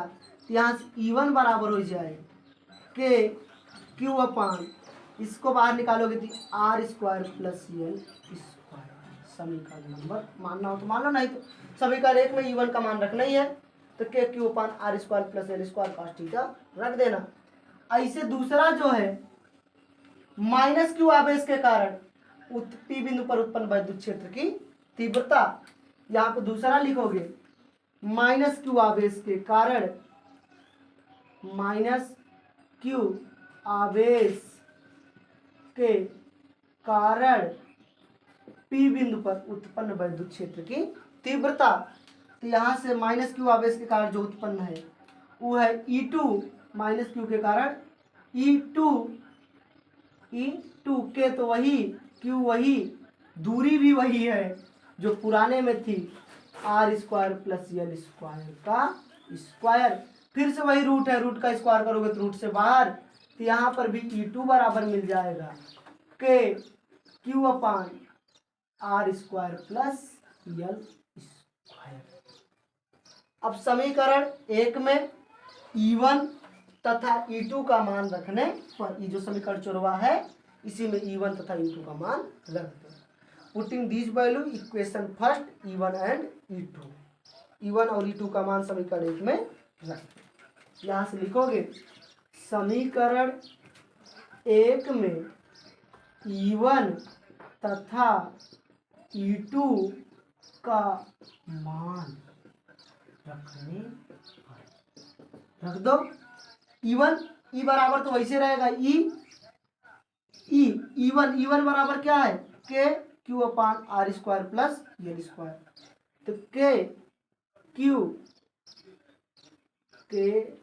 Q upon R square plus L square cos theta plus E2 बराबर तो वही है K Q upon R square plus L square cos theta, ये है, रख दो के Q upon R square plus L square cos theta. अब अगर कोई वैल्यू 2 टू सेम हो, अगर 2 टू सेम वैल्यू दिखे तो क्या होती है, जुड़ जाती है। प्लस का भी चिन्ह है, प्लस का अगर माइनस का होता तो कट के खत्म हो जाती है, लेकिन माइनस का चिन्ह तो है नहीं, दोनों प्लस प्लस है तो 2 का एक इधर मिलाओगे 2 हो जाएगा। तो यहाँ से E बराबर मिल जाएगा 2 के Q upon R square plus L square cos theta. अच्छा अभी बताओ, ये जो हमारा कॉस थीटा है, सूत्र पढ़े हो कॉस थीटा बराबर क्या होता है, यह थोड़ा सा डिब्बे में देखो, इसे कॉस थीटा पढ़े होगे। कॉस थीटा बराबर आधार बटे कर्ण, आधार बटे कर्ण, ट्रिग्नोमेट्री में जानते हो कि कॉस थीटा बराबर आधार बटे कर्ण। अभी चुरवा आधार तो यल है और कर्ण क्या है, R रूट में R square plus L square. तो यहाँ से कॉस थीटा बराबर मिल सकता है L अपान रूट में R square plus L square. तो कॉस थीटा के स्थान पे इसका मान उठा के रख दो, कॉस थीटा के स्थान पे L अपान रूट में R square plus L square put कर दो, तो E बराबर 2 के Q upon R square plus L square into L upon under root R square plus cos theta का मान रखने पर यल अपान रूट में R square plus L square. अच्छा अगर ध्यान से देखो अगर हम इस 2 को यल के पास भेज दें, इस पर कुछ घात नहीं तो एक घात लगा सकते हो, तो यहाँ से ई बराबर, और ये रूट है, जब किसी संख्या पर से रूट हटती है तो उस पर 1/2 घात आती है, जाहिर सी बात है पता ही होगा। अगर रूट हटती है तो 1/2 घात इस पे आ जाएगी, तो यहाँ से ई बराबर 2 जाएगा यल के पास, तो के अब गुणे में चाहे जहाँ लिखो बात एक के क्यू इंटू 2 यल बटे R square plus L square, और इधर इस पे से रूट हटेगी तो R square plus L square घाते 1/2। अगर किसी संख्या के ऊपर से रूट हटती है तो उस पर 1/2 घात आती है, इस पर भी से रूट हटी है तो 1/2 घात आएगी। देखो R square plus L square, R square plus L square, आधार बराबर है, इस पर कुछ घात नहीं, एक अगर आधार बराबर हो तो घातें क्या करती हैं, क्या कर ली जाती हैं, जोड़ ली जाती हैं। तो यहाँ से अब जोड़ोगे अगर, तो देखो ये जोड़ना वाला जो होगा, एक में अगर 1/2 मिलाओगे, 1 प्लस 1/2 तो 2 1 के 2 2 1 3 3/2, और पता होगा इसको एक बार और लिख लो, ई बराबर के क्यू इंटू 2l बटे ये हो जाएगा R square plus L square घाते 3/2 3/2। अब थोड़ा सा इसमें तुमको पता होगा q इंटू 2l बराबर जो होता है, q इंटू 2l बराबर तो p होता ही होता है, एकदम अच्छी तरीके से जानते हो, q इंटू 2l बराबर p, और r की तुलना में l जो है बहुत छोटा है, r की तुलना में l का है बहुत छोटा है, इसलिए l स्क्वायर को छोड़ने पर, r की तुलना में l बहुत छोटा है, l स्क्वायर को छोड़ दो तो यहाँ ही बचेगा, ऊपर p हो जाएगा, तो जो आएगा वही हमारा विद्युत क्षेत्र तीव्रता का व्यंजक हो जाएगा। एकदम पहुंच चुके हैं हम। और बच्चों r की तुलना में जो है l का है बहुत छोटा है, यहाँ से लिखोगे r की तुलना में l बहुत छोटा है, तो आर स्क्वायर की तुलना में यल स्क्वायर और भी छोटा होगा, इसलिए यल स्क्वायर को छोड़ने पर, छोड़ोगे यहाँ से यल स्क्वायर को, इसको थोड़ा सा मिटा लेते हैं, इसको मिटा दो, तो यहाँ से जब इस यल स्क्वायर को छोड़ोगे, यल स्क्वायर जब हमारा छूटेगा तो ई बचेगा, ई बराबर के, अब पता ही है क्यू इंटू 2l बराबर p, एक स्टेप और लिख लो, क्यू इंटू 2l बटे यल स्क्वायर छोड़ दिया हो, यहाँ पे बचा आर स्क्वायर घाते 3/2, अब घात की गुणा घात से, ई बराबर इसके बराबर पता ही है p होता है, यहाँ पे लिखोगे के p अपान, ये देखो घात का गुणा घात से करोगे, अगर कुछ मिलता जुलता रहे तो क्या हो जाता है, कैंसिल, तो 2 से 2 कैंसिल, यहाँ आर घाते 3 बच जाएगा, अर्थात निरक्षीय स्थिति में जो विद्युत क्षेत्र की तीव्रता का सूत्र आएगा, ई बराबर के पी अपान आर क्यूब, अक्षीय स्थिति में के 2p अपान आर क्यूब, केवल 2 का अंतर है बस, इसी को लिख सकते हो ई बराबर 1/4 pi epsilon naught p upon R cube. यही होता है हमारा निरक्षीय स्थिति में विद्युत क्षेत्र की तीव्रता का व्यंजक। कुछ नहीं करना, केवल एक बार परिणामी विद्युत क्षेत्र की तीव्रता E1 cos theta plus E2 cos theta plus q आवेश के कारण के क्यू अपान रूट में R square plus L square, उसके बाद माइनस क्यू आवेश के कारण के क्यू अपान रूट में R square plus L square, same to same मान उठा के समीकरण 1 में रख देना, दोनों को जोड़ लेना, 2 के Q upon R square plus L square cos theta का आधार बटे कर्ण लंब बटे रूट में R square plus L square, इसका गुणा कर दोगे, इसके बाद ये रूट हटेगी तो घात 1/2, घात जोड़ लोगे 2 1 प्लस 1/2, 2 1 के 2 2 1 3/2, अब इसके बाद 3/2 आर की तुलना में एल बहुत छोटा है तो एल स्क्वायर को छोड़ने पर, जब छोड़ोगे तो यहाँ से ई के क्यू इंटू 2l पी के बराबर ही होता है, यहाँ से आर एल स्क्वायर खत्म हो गया तो आर स्क्वायर 2 से 2 कट गया, इधर बच गया पी, टी बराबर के पी अपान आर क्यूब, इसी को लिख सकते हैं ई बराबर 1/4 pi epsilon naught P upon R cube. ऐसे ही करना है, केवल चित्र समझ जाओ, बस चित्र को समझना है, यही चित्र समझ लो, चित्र ऐसे पूरा डेरिवेशन ऐसे टूट के फूट पड़ेगा, पाइथागोरस प्रमेय लगा के तोड़ के फोड़ के निकाल लेना इसको। अब हम चलते हैं अगली हेडिंग पर। अगली हेडिंग जो हमारी है अगली हेडिंग, एक समान विद्युत क्षेत्र में, कौनो एक समान विद्युत क्षेत्र हो उसमें रखे विद्युत द्विध्रुव पर लगने वाला बल क्या होगा, बलयुक्त आघूर्ण क्या होगा। किसी भी एक समान विद्युत क्षेत्र में अगर विद्युत द्विध्रुव को लग दिया जाए क्या असर पड़ेगा, अगर विद्युत द्विध्रुव को एक समान विद्युत क्षेत्र में रख दिया जाए तो क्या असर उस पर पड़ने वाला है, उसके बारे में हम पढ़ेंगे। एक समान विद्युत क्षेत्र में रखे किसी विद्युत द्विध्रुव पर लगने वाला बलयुक्त आघूर्ण। अब बच्चों मान लो कोई एक समान विद्युत क्षेत्र हो जाए, ये मानो एक समान विद्युत क्षेत्र है, ये है एक समान विद्युत क्षेत्र। एक समान विद्युत क्षेत्र में रखे विद्युत द्विध्रुव पर लगने वाला बलयुक्त आघूर्ण।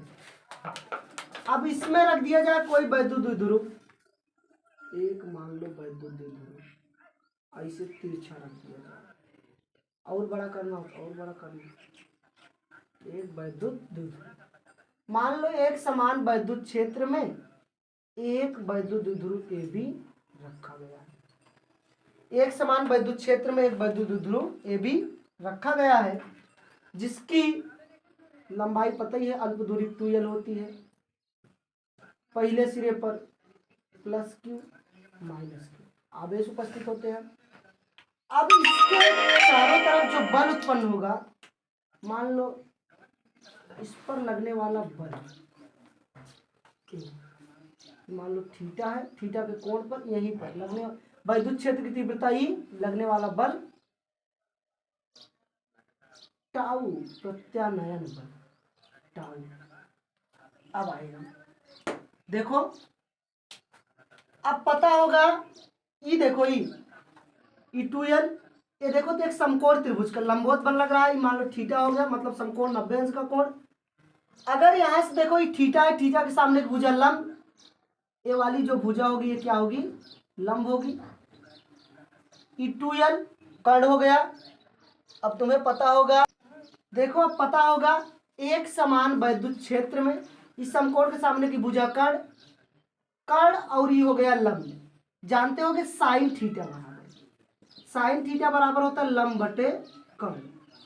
तो जो हमारा लंब है वही ज्ञात करना, ही वाली दूरी यही काल्पनिक लंबाई होगी, क्योंकि यहाँ से यहाँ तक ही बल इस पे लगेगा, इसको यहाँ से यहाँ तक हम विस्थापित कर सकते हैं, तो वही हमारा बल निकल के आएगा, प्रत्यानयन बल। तो यहाँ से साइन थीटा वैसे रहेगा, लंब लंब मतलब लंबाई है, कर्ण के स्थान देखो 2l, इसका गुणा इधर करोगे तो लंब बराबर 2l साइन थीटा।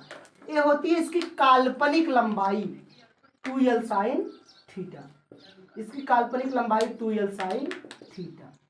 काल्पनिक लंबाई क्या होती है, 2l साइन थीटा, ये होती है। अब देखो जब, अब परिभाषा इसकी क्या लिख सकते हो, लिखोगे जब किसी विद्युत क्षेत्र में, एक समान विद्युत क्षेत्र में, जब किसी एक समान विद्युत क्षेत्र में, एक समान विद्युत क्षेत्र में, विद्युत क्षेत्र में विद्युत द्विध्रुव को रखा जाता है, विद्युत द्विध्रुव को रखा जाता है, रखा जाता है, तो उस पर एक बल युग्म कार्य करता है, युग्म कार्य करता है, जिसे प्रत्यानयन बल कहते हैं, जिसे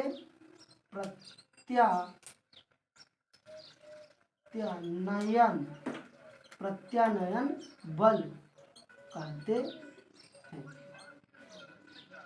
अब तुमसे कोई पूछे प्रत्यानयन बल क्या है, प्रत्यानयन बल किसे कहते हैं, तो बिना सोचे समझे बता देना। जब किसी एक समान विद्युत क्षेत्र में, कौन एक समान विद्युत क्षेत्र है, उसके भीतर किसी विद्युत द्विध्रुव को रखा जाता है, तो उस पर एक बलयुक्त आघूर्ण कार्य करता है, जिसे हम प्रत्यानयन बल कहते हैं। जब किसी एक समान विद्युत क्षेत्र में किसी विद्युत द्विध्रुव को रखा जाता है, तो उस पर एक बलयुग्म आघूर्ण कार्य करता है, जिसे हम प्रत्यानयन बल कहते हैं, इसे टाउ से प्रदर्शित करते हैं। इसे टाउ से प्रदर्शित करते हैं। टाउ मतलब उल्टा जे, टाउ से प्रदर्शित करते हैं। अब यही एक समान विद्युत क्षेत्र था, इसमें लगने वाला बल क्या आ गया, टाउ आ गया। और टाउ बराबर जो सूत्र होता है, टाउ बराबर होता है F into 2L sin theta. बल तथा काल्पनिक लंबाई के गुणनफल को ही विद्युत मतलब बलयुग्म आघूर्ण प्रत्यानयन बल कहा जाता है, टाउ कहा जाता है। टाउ बराबर F into 2L sin theta. इससे जो हमारा सूत्र निकल के आएगा, टाउ बराबर PE sin थीटा निकल के आएगा। अब इससे हम इसको कैसे प्राप्त करेंगे, उसका डेरिवेशन करके हम देखेंगे कैसे मिलेगा। ई वाला स्टेप तुमको याद करना पड़ेगा। टाउ बराबर F into 2L sin theta, जहाँ 2L हमारी काल्पनिक लंबाई है और F जो है विद्युत क्षेत्र में किसी विद्युत ध्रुव पर लगने वाला बल है। अच्छा, अब इससे हमको इसको प्राप्त करना है। अगर ध्यान से देखो तो टाउ, अब टाउ मतलब बल हो गया ही, बल। अब विद्युत क्षेत्र में जैसे सुने होगे विद्युत क्षेत्र की तीव्रता, विद्युत क्षेत्र की तीव्रता बराबर जानते हो E बराबर F upon Q। F upon Q not होता है, Q होता है। अगर यहां से F बराबर, क्योंकि विद्युत क्षेत्र है इसमें F बल ही होगा और Q आवेश ही है, F बराबर लिया जाए, Q इधर जाएगा इंटू Q। तो जहां F है, F के स्थान पे हम E इंटू Q रख सकते हैं, F के स्थान पे इंटू Q। तो टाउ बराबर F के स्थान पे इंटू Q, आगे 2L है तो 2L साइन थीटा। यह टाउ बराबर E इंटू F के स्थान पे E इंटू Q रखे, तो E into Q 2L sine theta. अब पता ही है कि कब्बई से परेशान करके रखा है गधा, वही P बराबर Q इंटू 2L। तो जहां Q इंटू 2L है उसके स्थान पे P रख सकते हो। तो टाउ बराबर हमारा मिल जाएगा E into P sine theta. Tau बराबर E into P sine theta हो जाएगा। यही तो हमें प्राप्त करना था, टाउ बराबर E into P sine theta. अब देखते हैं हम आगे, एक बार इसकी परिभाषा फिर से सुन लो। जब किसी एक समान विद्युत क्षेत्र में विद्युत ध्रुव को रखा जाता है तो उस पर एक बलयुग्म आघूर्ण कार्य करता है, जिसे हम प्रत्यानयन बल कहते हैं। प्रत्यानयन बल को टाउ से प्रदर्शित करते हैं। टाउ बराबर F into 2L sine theta, जहाँ F बल है और 2L साइन थीटा काल्पनिक लंबाई है। अब हम जानते हैं E बराबर F अपान Q, अगर ले ले यहाँ से F बराबर E इंटू Q हो जाएगा। अब F के स्थान पे E इंटू Q रखने पर Q इंटू 2L बराबर P होता है, तो टाउ बराबर EP साइन थीटा। अब तुमसे कोई पूछे प्रत्यानयन बल बराबर क्या होता है, तो E into P sine theta. आगे थोड़ा सा इसमें और है, थोड़ा सा देख लो। टाउ बराबर हमें अभी अभी मिला E into P sine theta. अगर इसके हम सदिश रूप को लिखें, सदिश, इसका सदिश फॉर्म वेक्टर फॉर्म, ये बार बार पूछ लिया जाता पेपर में, तो वेक्टर टाउ बराबर P EP PE sine theta होता है, vector P into vector E है इसका सदिश रूप। अगर यहां से इसके हम मात्रक की बात करें, इसका मात्रक क्या हो सकता है, इसके मात्रक की चर्चा अगर हम करें, मात्रक इसको हम मापेंगे किसको, तो पता है विद्युत क्षेत्र की तीव्रता का मात्रक न्यूटन प्रति कूलम। उसके बाद विद्युत ध्रुव Q इंटू 2L, Q मतलब कूलम मीटर, कूलम मीटर। तो कूलम से कूलम कैंसिल, यहाँ पे बच जाएगा न्यूटन मीटर। अब तुमसे कोई पूछे टाउ का मात्रक क्या होता है, तो न्यूटन मीटर, न्यूटन मीटर। अगर बीमा की बात की जाए, बीमा किसकी, बीमा जो होती है न्यूटन की बीमा यम एल टी पावर -2 और एक एल है, यम है मतलब मीटर, एक एल और एक एक मिला के 2, यम एल 2 टी पावर -2, इसकी बीमा यम एल 2 टी पावर -2 होती है और मात्रक न्यूटन मीटर, न्यूटन मीटर ये होता है। अगर इसी में दो स्थितियां चलती है, देखो टाउ बराबर ईपी साइन थीटा है, अगर हम थीटा बराबर ले ले 90 डिग्री, थीटा बराबर क्या 90 डिग्री, तो टाउ बराबर ई इंटू पी साइन 90 अंश। अब साइन 90 अंश नालायक का मान पता ही होता है, साइन 90 बराबर 1, यहाँ पे 1 रखोगे तो टाउ बराबर ई इंटू पी, 90 के स्थान पे 1 से गुणा करोगे तो इंटू पी आ जाएगा। यदि यही थीटा बराबर हम ले ले 0 अंश, थीटा के स्थान पे 0, तो टाउ बराबर E into P sine 0, sine 0 अंश का मान 0 होता है, यही सब जानता, पूरा इतिहास गवाह है, इंटू पी गुणे 0, तो टाउ बराबर 0, खत्म एकदम। ये था पूरा हमारा टाउ के बारे में। जब किसी एक समान वैद्युत क्षेत्र में वैद्युत ध्रुव को रखा जाए तो उस पर कैसे कैसे बल लग सकते हैं, उस पर लगने वाला बल जो होता है टाउ बराबर E into P sine theta, E P sine theta होता है, जिसे हम प्रत्यानयन बल कहते हैं। जब किसी एक समान वैद्युत क्षेत्र में वैद्युत ध्रुव को रखा जाता है तो उस पर एक बलयुग्म आघूर्ण कार्य करता है, जिसे हम प्रत्यानयन बल कहते हैं। इसे टाउ से प्रदर्शित करते हैं, टाउ बराबर F into 2l sine theta, जहाँ 2l काल्पनिक लंबाई, एफ बल, एफ बराबर ई इंटू क्यू वहीं रखा जाता है, तो क्यू इंटू 2l बराबर पी, तो ई इंटू पी साइन थीटा। अब हम चलते हैं इस पाठ की अंतिम, देखो बच्चों हमारी अंतिम इस पाठ की हेडिंग है, अंतिम हेडिंग निर्वात की वैद्युतशीलता का आंकिक मान तथा मात्रक। इसके बारे में सुने होगे, ये कहाँ से निर्वात की वैद्युतशीलता, बार बार इसकी चर्चा करते हो, वो जो एप्सिलॉन नटवा होता है, एप्सिलॉन नॉट, उसी को हम कहते हैं निर्वात की वैद्युतशीलता। अगर वही म्यू नॉट हो जाए तो उसी को कहते हैं निर्वात की चुंबकशीलता। देखे होगे 1/4 पाई एप्सिलॉन नॉट, यही जो चुरवा है ई एप्सिलॉन नॉट, इसी को हम कहते हैं निर्वात की वैद्युतशीलता। इसके बराबर जानते हो होता है 9 गुणे 10 घाते 9 न्यूटन मीटर स्क्वायर प्रति कूलाम स्क्वायर। प्रति मतलब होता है बटे, बटे कूलाम स्क्वायर, यही होता है। अब इसी का हमें इस एप्सिलॉन नॉट का आंकिक मान तथा मात्रक ज्ञात करना है। तो देखो ज्ञात करते हैं, हम शुरू हो जाते हैं। इसका गुणा इधर, इसका गुणा इधर, तिरछा तिरछा गुणा आते ही है, तो कूलाम का गुणा करोगे कूलाम स्क्वायर, इधर 9 गुणे 10 घाते 9, उसके बाद 4 पाई और जाएंगे इसको फोड़ने के लिए, 4 पाई गए, इधर नीचे एप्सिलॉन नॉट जाएगा, 4 पाई एप्सिलॉन नॉट, देखो इसका गुणा इधर, इसका गुणा इधर, इधर ये वाला पूरा चला जाएगा, ये वाला इधर, और आगे न्यूटन मीटर स्क्वायर है, न्यूटन मीटर स्क्वायर। ध्यान से देखो, न्यूटन मीटर स्क्वायर गुणा इधर आएगा तो भाग, ये हो जाएगा कूलाम स्क्वायर प्रति न्यूटन मीटर स्क्वायर, और इधर 9 गुणे 10 घाते 9 गुणे 4 पाई एप्सिलॉन नॉट। अब देखो मात्रक की बात तो क्लियर हो गई, जो मात्रक होगा कूलाम स्क्वायर प्रति न्यूटन मीटर स्क्वायर होगा, इसलिए इसको अब थोड़ा सा साइड में रख के हम बात करें, अंत में इसको लिख लेंगे। इसका मात्रक न्यूटन मीटर स्क्वायर प्रति कूलाम स्क्वायर होगा, इसको हम साइड याद है, इसको बाहर याद है। जो बचा है अब इसी में पूरा खेल है, इसी में पूरा गेम है। ये देखो इसमें अगर इसको साइड में करेंगे तो 1 बचेगा, इतना पूरा गुणा है, क्या है गुणा, इस तरफ आएगा तो भाग होगा, 9 गुणे 10 घाते 9 गुणे 4, ई पहिया को फोड़ दो, पाई का मान क्या होता है, पाई बराबर 3.14 एक होता है।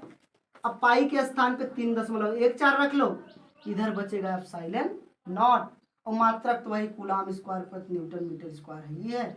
अब मात्रक को दोबारा मत लिखना, अंतिम में मात्रक को हम लिख लेंगे, तो एप्सिलॉन नॉट बराबर हमें मिल गया 1/9 गुणे, इसको पहले लिख लो 9 चौक 36, चाहे करना चाहो कर लो 9 चौक 36, या तो ऐसे लिख लो एक बार, 9 गुणे 4 गुणे 3.14 गुणे 10 घाते 9, 10 घाते 9 न्यूटन मीटर स्क्वायर प्रति कूलाम स्क्वायर, मतलब कूलाम स्क्वायर प्रति न्यूटन मीटर स्क्वायर रहेगा ही रहेगा।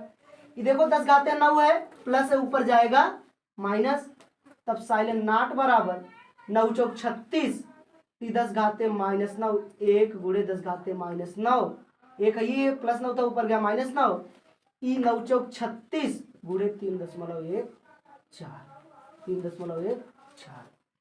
अब 3.14 में 36 का गुणा करो, 3.14 गुणे 36 करोगे 6 चौक 24 की 4 हासिल लगा 2, 6 के 6 6 2 8, 36 18, 4 तिहाई 12 2, 3 1 के 3 3 1 4, 3 त्रिका 9, जोड़ोगे 4 8 2 10 की 0, 8 4 12, 12 1 13, 9 1 10 1 11, देखो 9 1 10 10 1 11, 1 2 2 अंक दशमलव लगा दोगे 113.04, इसका गुणा आ जाएगा, तब साइलेंट नॉट बराबर 1/113.04 गुणे 10 घाते -9।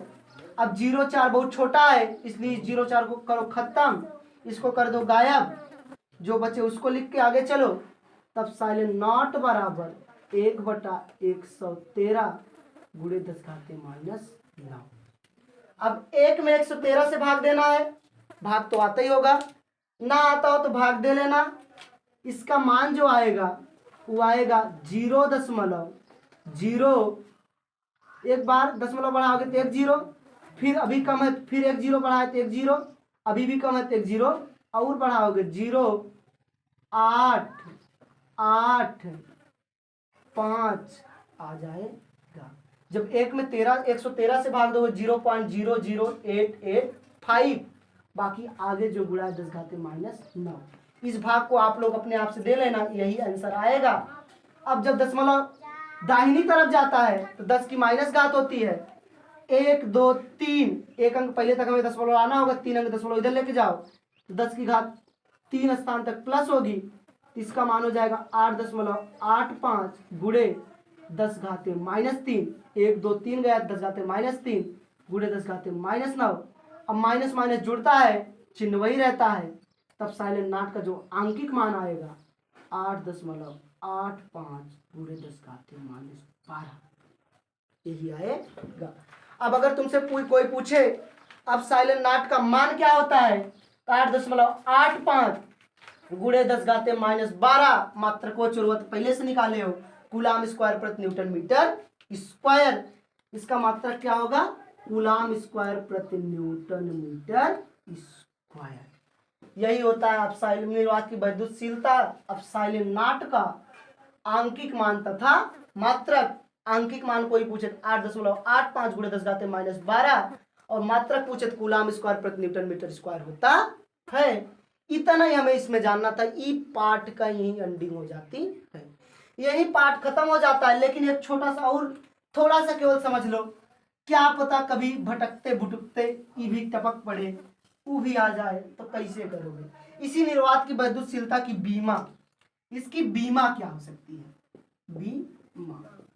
अब बीमा कूलाम स्क्वायर प्रति न्यूटन मीटर स्क्वायर। अब पता है कूलाम की बीमा AT स्क्वायर है तो A स्क्वायर T स्क्वायर होगी, दोनों का स्क्वायर। न्यूटन की बीमा जो होती है mL/T⁻², और मीटर की बीमा L स्क्वायर होती है तो स्क्वायर।